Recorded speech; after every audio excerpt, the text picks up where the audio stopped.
The years, no doubt, have changed me. It's a truly amazing cast. Helena Bonham Carter, Sacha Baron Cohen, and Alan Rickman. I'd watch this movie just to watch these guys. This is definitely one of my favorite characters. Seeing Johnny play a monster in a way is fantastic. Tim and I did our first movie together like 17 years ago. He knows me pretty much better than anyone. All right, you sir. How about a shave?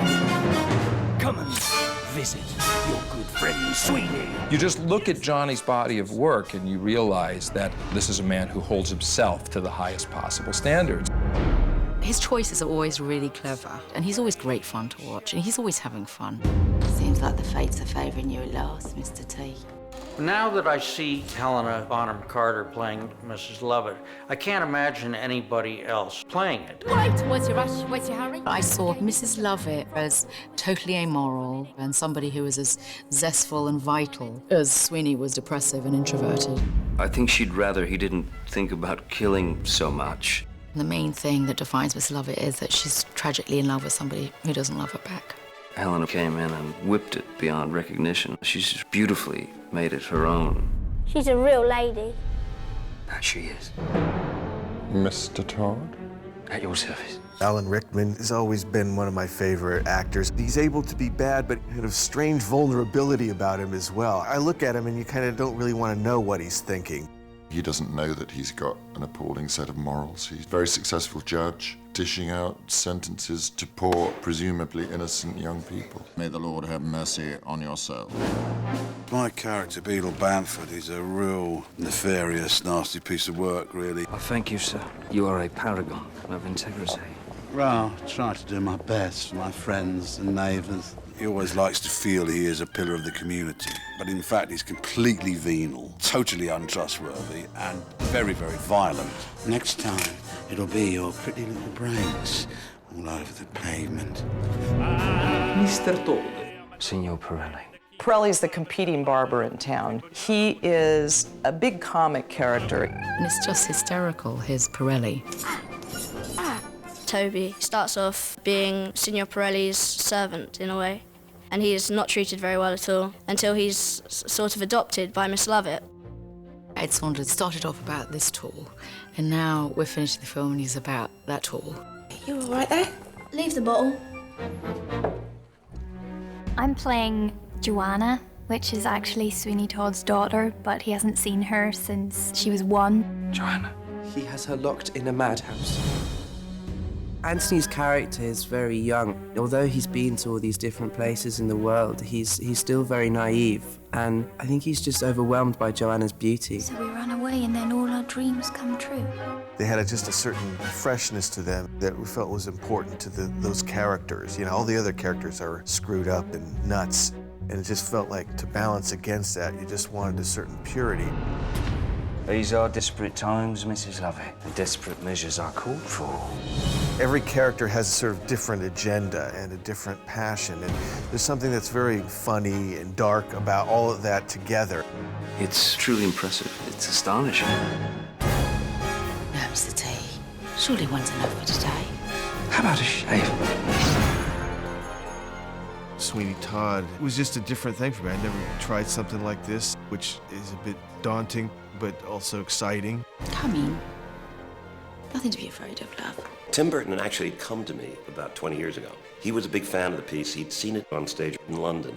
It was not a success in the first go-round, yet he saw 12 performances. It just really hit me because it was so strong, and it was like the humor and the graphicness of it. And he came to me and said he wanted to do the movie. I said, great. It's Stephen Sondheim's Sweeney Todd, certainly.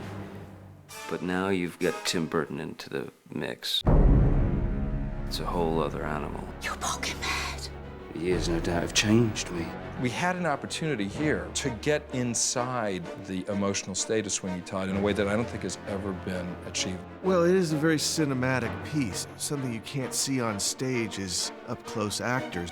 We have great actors in the movie, all very expressive, very much like silent horror movie actors. Tim was reared on horror movies, and Johnny loves them too, and they definitely looked back at their old favorites for a lot of inspiration. This is Tim Burton's giant salute to classic horror films. It was a lot of fun to make because it mixes weird genres. Humor, emotion, light, dark, puts them all in there. Tim is the only one that I know of that could take that head on, not be afraid of blood, and do it in a way that absolutely captivates and intrigues an audience. Tone and intensity sort of dictated how you would do it. And not only the actors, but with the crew and myself, and even setting up camera angles. I love the look. There's so many amazing images. It's always a surprise when I see a film of his. And then I go like, oh my God, that's what you were carrying around in your head. It's a very scary, suspenseful movie. The director really likes the story. He just goes, forgive me, straight for the jugular. How about a shave? He's outdone himself, which I never thought possible after some of his past work. It's just a privilege to come up against that kind of energy and that kind of vision. For me, it was certainly new territory. That's what I really enjoyed about doing it. At last, My arm is complete again. ready. Sweeny Todd was a story that kept coming back. It was kind of like an urban myth. One of those things that everybody thinks they've heard of. They know the story of Sweeny Todd. There's lots of conflicting stories about the origins of the character. There was talk it was based on a real story. And as these things happen, you're not quite sure if it's real or not. Come in. Nothing to be afraid of, love. Sweeny Todd was invented in the 1840s as what they call a penny dreadful, the kind of thing that Dickens did where each week for a penny you'd get the next installment of the story. Different people did different versions of it over the century. And then in the early 1970s, a young actor and playwright named Christopher Bond inserted into this story elements of the Count of Monte Cristo and of the Revenger's tragedy, so that for the very first time, Sweeny was motivated instead of just being a kind of villain, which he had been for 100 years. Mr. Todd? At your service. I saw this play, and I thought it would really be fun to scare an audience and see if you could do it while people are singing. All right! You, sir? No one's in the chair. Come on, come on! Sweeney's waiting. I want you, bleeders. Angela Lansbury and Len Cariou played Mrs. Lovett and Sweeny in the original Broadway production. Went all over the world. It won every Tony. I just didn't know musicals could do that.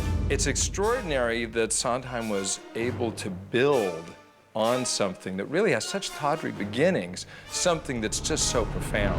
It's a story about revenge, and it's about how revenge eats itself up. Now, Mr. T, surely one's enough for today. The only reason he came back was to eliminate the people who had done him wrong, and at that point, everyone's bad. Everyone. In that sense, it's a tragedy, a classic tradition of somebody who goes out for revenge and ends up destroying himself. It's Stephen Sondheim's Sweeny Todd, but now you get Tim Burton into the mix. It's a whole other animal.